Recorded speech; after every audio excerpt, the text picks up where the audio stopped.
Welcome back, everyone, to Leap High Africa, where we empower and motivate the African diaspora to start businesses on the continent and start investing. And with me today is Amadou Daffy, the co-founder and CEO of Gebeya in Ethiopia. A very warm welcome to you, Amadou. Hello, nice to meet you. Okay, wonderful. So Amadou and I actually have been in touch over several years while he was still based in the United States. And we just said, introduce Amadou in terms of where do you come from? It's very complicated. Born in Europe, was it right? Born in Europe, lived many years in the US. His parents are from West Africa, and now you're based in East Africa, Ethiopia. I mean, this is the global world. Wonderful. I love it. Amadou, please tell us briefly, what is Gebeya all about, and what are you focusing on building this company in Ethiopia? Right, so Gebeya is what you call a center of excellence for software developers, African software developers. We've built in an ecosystem in which you have three legs. One is a training model that takes software developers out of universities to become professional in what they do. For example, we train software developers in the financial services industry per se. So once they've done our training program, they get to the second leg, which is the marketplace, where we trade them to companies who actually want to hire them. Think of them as African football players being traded for African football clubs. As you've seen lately, there's a lot of hype around African football players, right? So that we match them with clients across the world. And then the third leg is an incubation model, where most software developers are creative by nature. So what we want to do is give them opportunity, if they don't want to work for somebody, to actually create their own company. So that's really what we build in Ethiopia. Ethiopia is one of those countries that has been growing very fast in terms of population, in terms of economic growth. You see the numbers. And 75% of the population in Ethiopia is under 25 years old. That's amazing.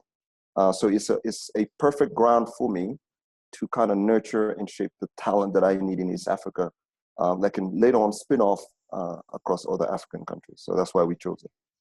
Yeah, amazing. And that's actually a rare match to say that someone from West Africa or even the US chooses Ethiopia as their ground to build a business. So it's amazing. Now, Amadou, what I want to ask you is, you're basically building these talents in the IT industry, software development on the ground in Africa, in Ethiopia in particular. And are we looking at this in a kind of a company that tries to outsource skills and services to companies in the West, for companies in the West, for example? Yes, that's phase one, because that's where the demand is. So if you take a typical country like Ethiopia, even if you train high caliber software developers, they're not able to find jobs that actually matches those skills. They may find a job at a bank working for database stuff, but the high skill that we train on has to be matched with the proper jobs. So that's why we're looking at Europe, we're looking at America to start the outsourcing. But eventually the goal is to prepare the supply of software developers, talented software developers in the continent. There's no doubt in the next 5 years, the demand of those types of skills is going to be insane in Africa, because everybody wants to do, every country has ICT, vision, 20 this, 20 that, right? So we want to prepare for that. Ultimately, we want to keep them here, but for now, for the skills they have, we have to serve markets outside of Africa. Right. Okay. So what prompted you to start this African business? I mean, you were based in the US for over a couple of decades, for a very long time. What prompted you to actually go out there and say, you know what, I'm going to start this African business? So the good news is I never lost touch with Africa, right? So even if I was born in Europe, I went back very early. My parents actually sent me to be with my grandparents there. And my dad is also sort of a Pan-Africanist in a sense. He's a civil engineer on his own business. So I traveled in quite a few African countries when I was young. And my first dream as a kid was to build solar power system across the Sahara.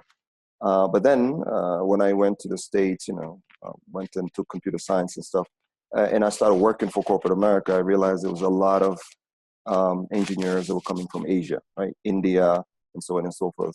They were preparing their country to serve the rest of the world. That's why today the CEO of Microsoft is Indian, the CEO of Google is Indian. It's not an accident. They've been working at it for the past 40 years. Then I was like, okay, I'm pretty smart. I mean, I worked for these big companies. I had even had some manager level in these companies. There has to be other Africans who have the same kind of cursus or a background that can do this. So say, okay, you know what? Let me look into Africa and find people like myself. I just really wanted to clone myself, pretty much. And so I started traveling. You know, when we were talking back in the days, you and I started traveling across West Africa, then went to East Africa, went to Kenya, Ethiopia, and I saw the potential. You know, the only particular industry we can compete on is technology, especially in software. The reason why is it's a very low barrier to entry to be a software developer. All you need is a laptop and a brain. If you wanted to go to manufacturing, right, you need, you know, investment, high expense, you need all kinds of stuff to make it happen. Whereby as a software developer, you can sit down and build something great, and then the world would up. That's how Zuckerberg became a billionaire. He built a piece of software and becomes a. So I realized this is a place where we can compete because everything else we're running behind. So okay, let me rediscover the continent. I thought I knew Africa, but when I started visiting Kenya, Ethiopia, I realized, man, this is bigger than what I thought. So I said, let me start with software. Then after 4 years of going back and forth, I was confident enough. Sorry, just keep that a little bit. Oh, sorry. Okay. It's interfering. Yes. Yeah, sorry. No so problem. as I was discovering the continent, more and more I visited these countries. I'm like, okay, now I know enough about two things. I know enough about Africa, where we're going in terms of technology, and I know about the human capital that can be trained to actually. So that's when I decided to jump over and say, all right, you know what? Let me pack my bags literally a year and a half ago, and let me just move to Ethiopia and build this company. Once I knew, you know, what I was getting into. So tell us more about the startup story, because you really made that move. I think that many are scared of. What exactly happened when you arrived in Ethiopia? What were your biggest challenges? How were you setting up your company and reaching out to these talents? Tell us a little bit more about that startup story. Yes. So one of the things is this: if you're an entrepreneur, you have to be a real entrepreneur. An entrepreneur that is not a business person per se. Is a nuance. Business person, you know, they worry more about the risk and what they need to do. An entrepreneur has to be crazy. So you have to be a little bit crazy. The reason why you have to be crazy, you have to go where the challenge is the most. For example, if I went to Kenya, build a company, which is my original choice, there's so much happening. There's so much cloud around it. There's less problems now, at least in what I'm doing, to solve in Kenya than it was, for example, in Ethiopia. In Ethiopia, it was raw. It's literally raw. Gebeya is really the company that everybody want to touch. If you're a software developer, you want to touch because there's nothing else. So for me, it was kind of easy, but at the same time, you have to be crazy to do this, right? First, you have to set up your business license, and you're doing it as a foreigner. So it's not like I had an Ethiopian partner. Even my Ethiopian co-founder is U.S. American, you know. So it's like we were just going at it. So the process, but we always felt like we don't care how much it will cost in terms of pain, money. We will do this thing. So we went with that mindset. Rather than, oh man, Ethiopia. I mean, we heard it all. My friends were like, you crazy? What are you doing in Ethiopia? I don't know, it's backwards. But it was so exciting to actually prove it. So we're here to prove it. So, but then the talent was easy. Once we opened doors, build a beautiful campus, people know what we're doing, know that they can get job opportunities, trained like to the same level as Google guys, you know, run their own businesses. It was easy. Afterwards, you know, it took us a little bit to get the word out, but now it's just become a magnet. But it's all about sacrificing a lot to really get what you want as an entrepreneur, rather than just coming in thinking that somebody will cut you a break because you're there, so you're trying to help the country. You have to do it yourself. Yeah, and I like how you say you have to be a little bit crazy.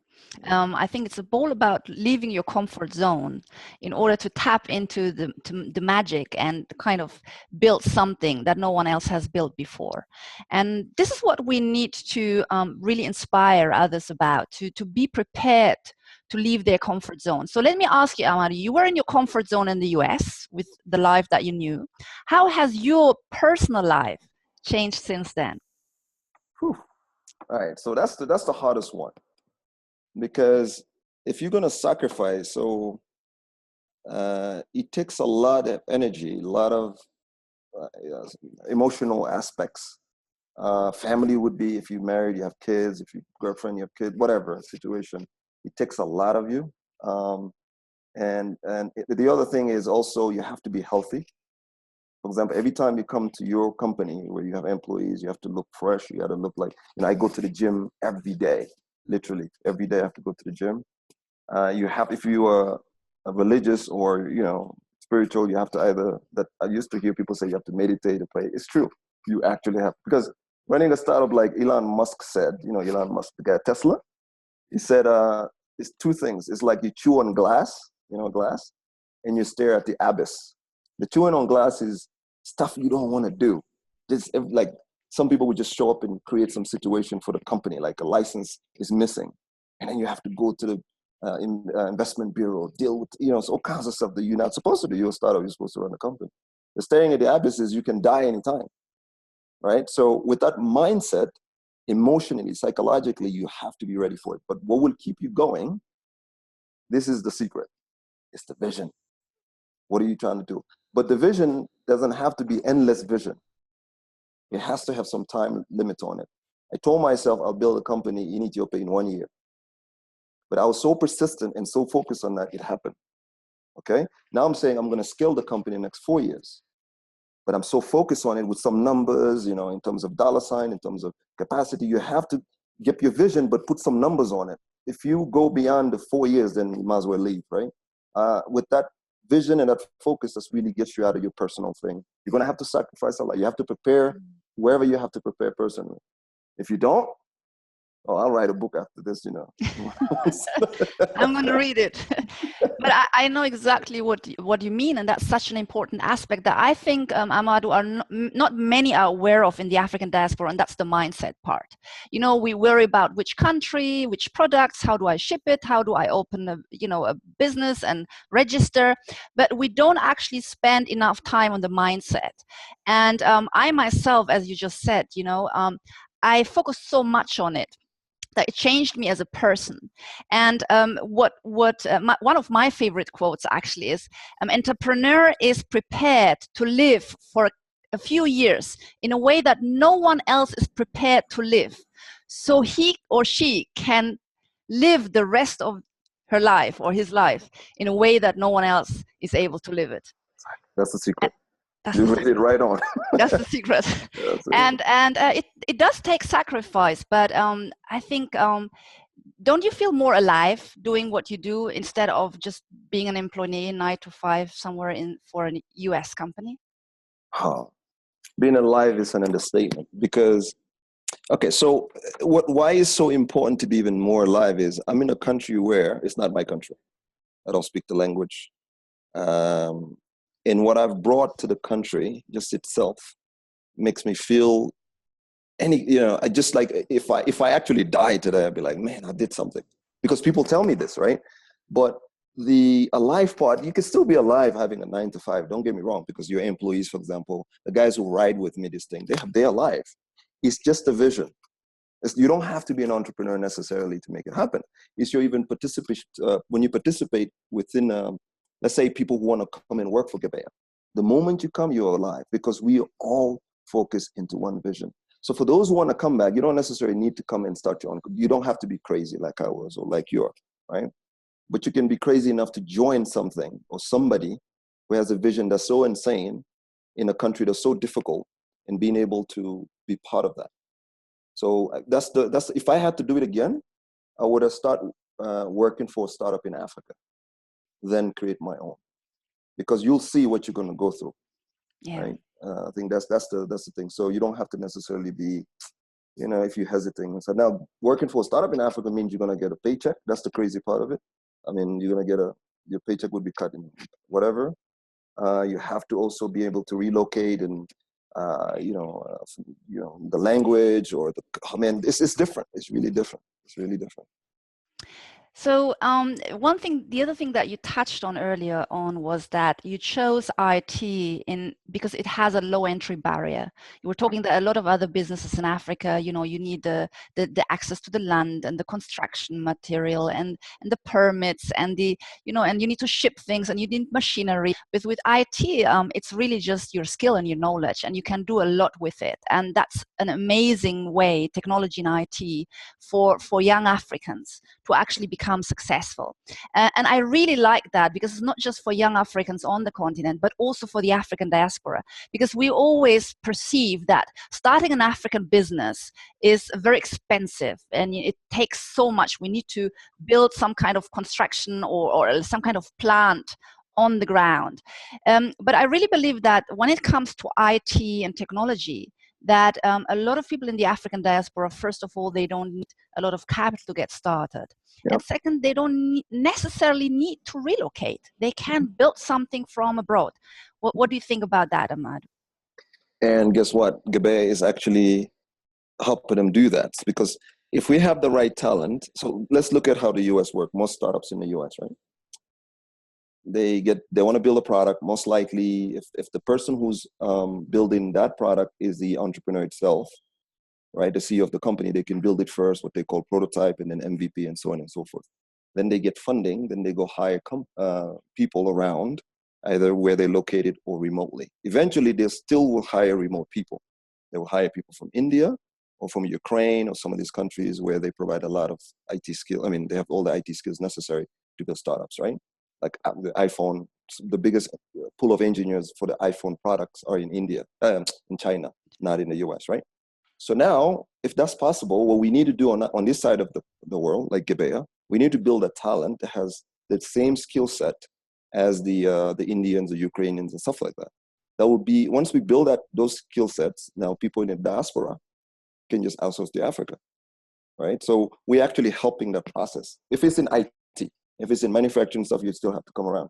But you can be, let's say, a Senegalese gentleman in New York, or you want to build the next, I don't know, Amazon or something like that. Instead of hiring people from India or hiring locally, when we build a talent for you, you can hire people in Africa. So you're right. Technology is the way where the diaspora and the local people can actually integrate faster, right? And even cross border. For example, at Gabeya, half of the trainers come from Kenya and they relocate to Ethiopia. So the integration, technology allows you also to integrate a lot of things. So there's a lot of opportunity there. The low barrier to entry is faster. You can fail faster with technology and start over. I mean, if you hear some of the companies like PayPal, how many times they failed before they, because it was technology. So that's really what it is. I think we have an opportunity now to branch out. That's why whenever I go to Europe, I meet what they call the Habesha community or other diaspora community. They just love it because now they know they have people they can rely on locally that can actually help them build it. Wonderful, wonderful. I really love those insights, and I have two more questions for you, Amadou. I know it's in the middle of a workday for you. So one question that I have in terms of, the problems that can be solved with IT or technology in Africa. So anyone who wants to start a business in the technology sector, among our audience, maybe even, what kind of local problem do you see Ethiopia or the region that you think these are huge opportunities that could be solved with a technology solution by someone who's maybe watching? What kind of problems do you see concretely? Whew. I mean, the problems don't stop. There's so many things we can solve. Let me give you an example. Anything from paperwork. For example, Ethiopia, they have a lot of paperwork. Every company, every institution, government, they always do paperwork. So if we figure out a product that can digitize stuff faster and leveraging mobile technology is one. In fintech, it's insane. So Ethiopia is not as advanced in terms of mobile payments and stuff than Kenya is. So, but the market is open for such a thing. The only thing you have to deal a little bit with some of the government constraints. Anything like Uber, but maybe for logistics, like stuff for delivery and stuff like that. Anything from even food around the food industry in terms of finding out, for example, how to get suppliers and people who need those products in agriculture be matched. I mean, it's so much to do. It's just that, here's the thing though.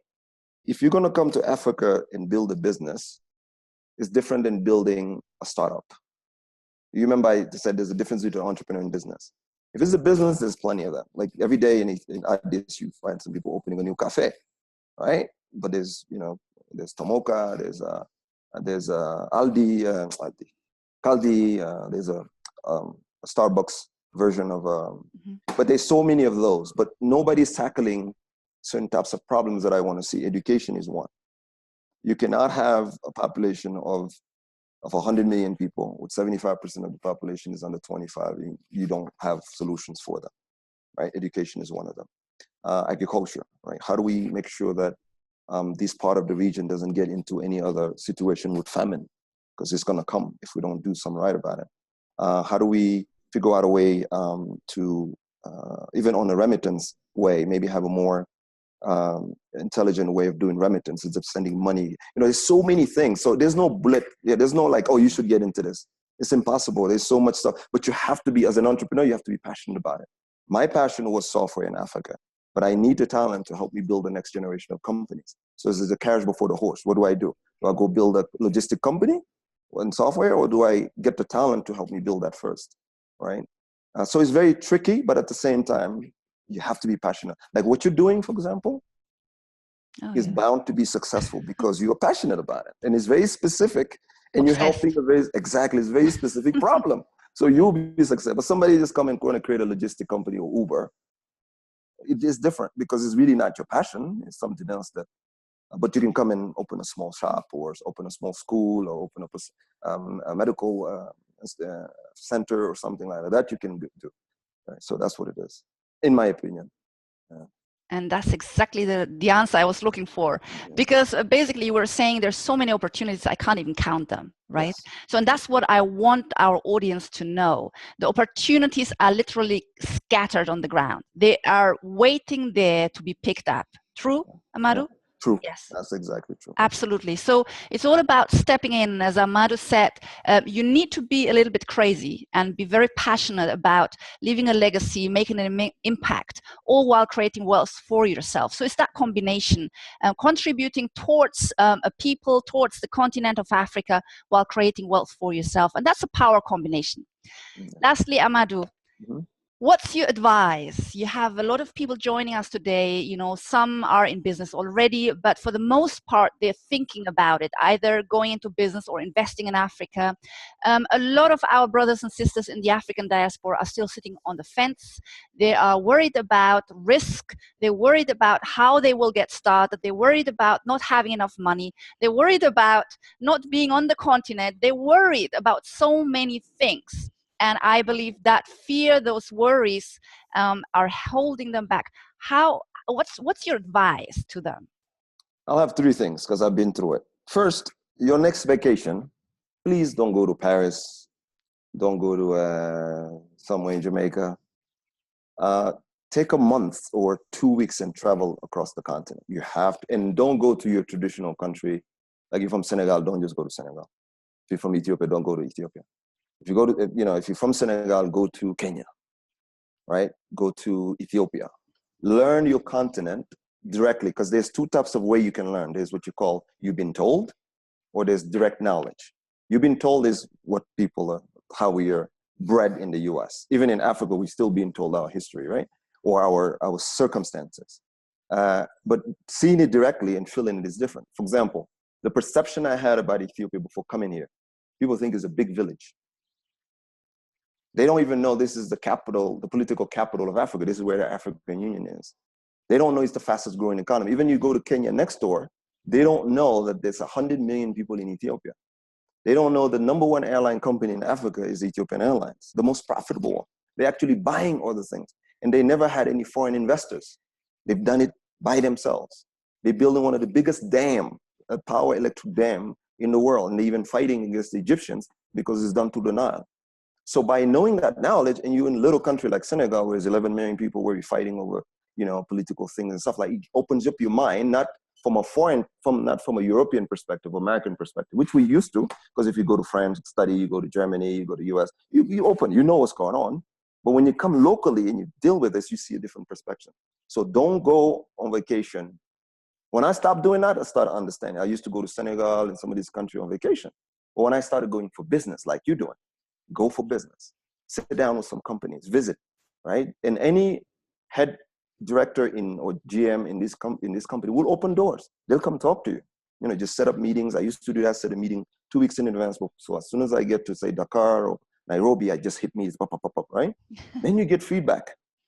That's the first thing. You have to start rediscovering your continent directly, not because you read a book or somebody told you, but be on the ground, because you're going to miss out so much. The second thing is now you need to think about your investment. If you need to buy a book, I forgot the name of the book, that kind of describe how many startups are in Africa and how many got funded.